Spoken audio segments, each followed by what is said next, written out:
And also quite interesting was that you kind of said that they don't receive any money for the first few decades of their life. Can you describe that thinking?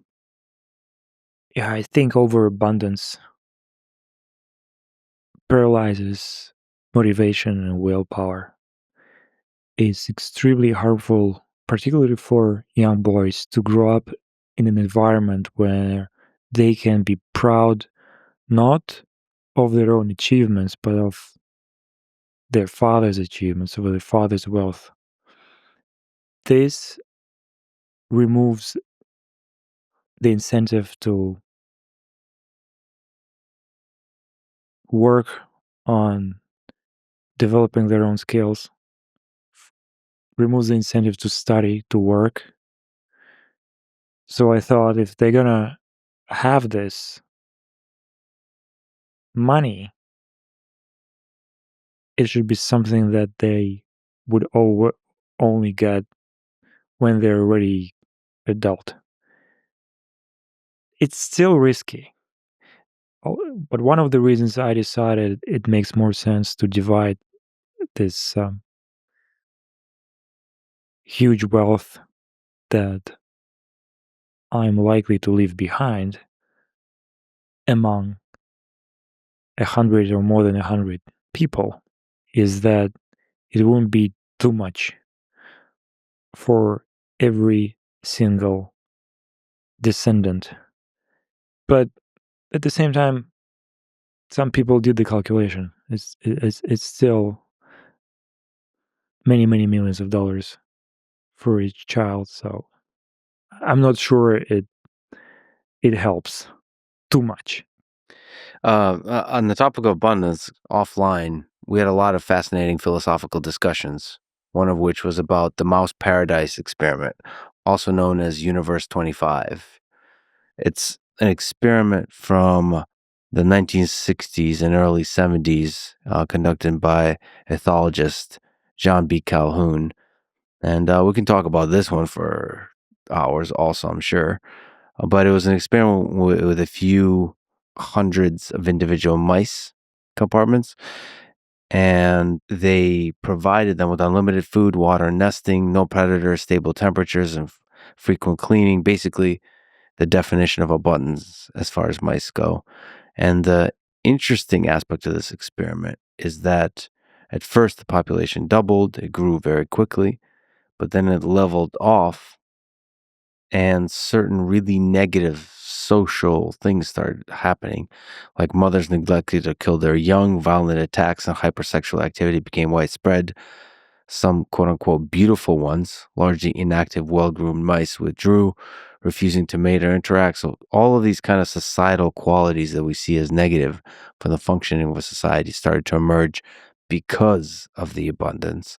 And finally, the collapse. The reproduction rates crashed, social dysfunction spread to the next generation, and eventually just went extinct. It didn't just plummet to a low level, it plummeted steadily to zero, despite the fact that there was ongoing resource abundance. As this description states, the last miles died surrounded by untouched food and water. So, I mean, there's deep wisdom to that about abundance. It seems you've mentioned this in different contexts throughout this conversation. It seems like scarcity, it seems like constraints, it seems like non-abundance is essential for human flourishing, which is a counterintuitive notion. It's true for mice, and I think it's probably true for humans too. We have evolved to overcome scarcity. Almost by definition, there has never been such thing as infinite amount of food or entertainment in our lives before now. We seem as a species to lose our ability to identify purpose in a world where you have everything and everything loses its meaning. Restrictions are important. I think, though, that they should be coming from within. It should be self-restriction rather than a restriction. in order to create purpose and meaning in life. In a way, I was lucky in a very counterintuitive way because I grew up poor. I didn't have money when I was a teenager. I had the same jacket for years, which was bought on a second-hand marketplace. My father wouldn't receive his salary as a university professor for months because the Russian state was almost bankrupt back then.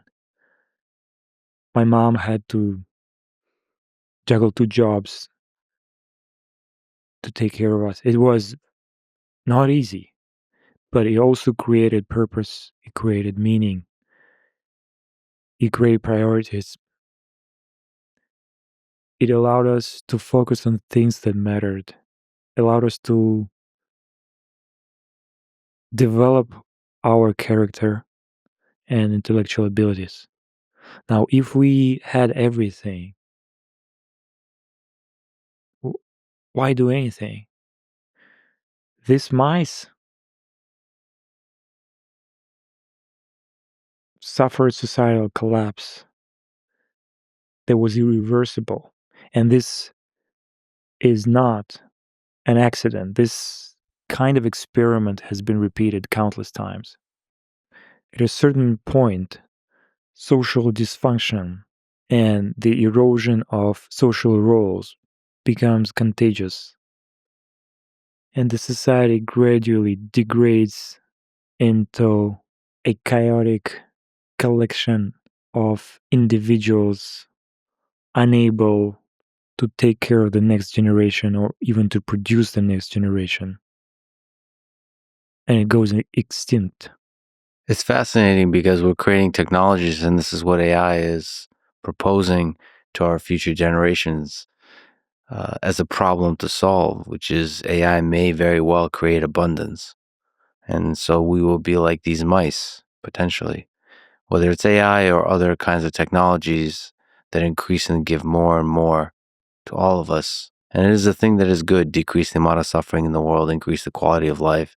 But as we reach towards that abundance, the fabric that connects us, rooted in our biology that's developed by evolution, might create a real challenge for us.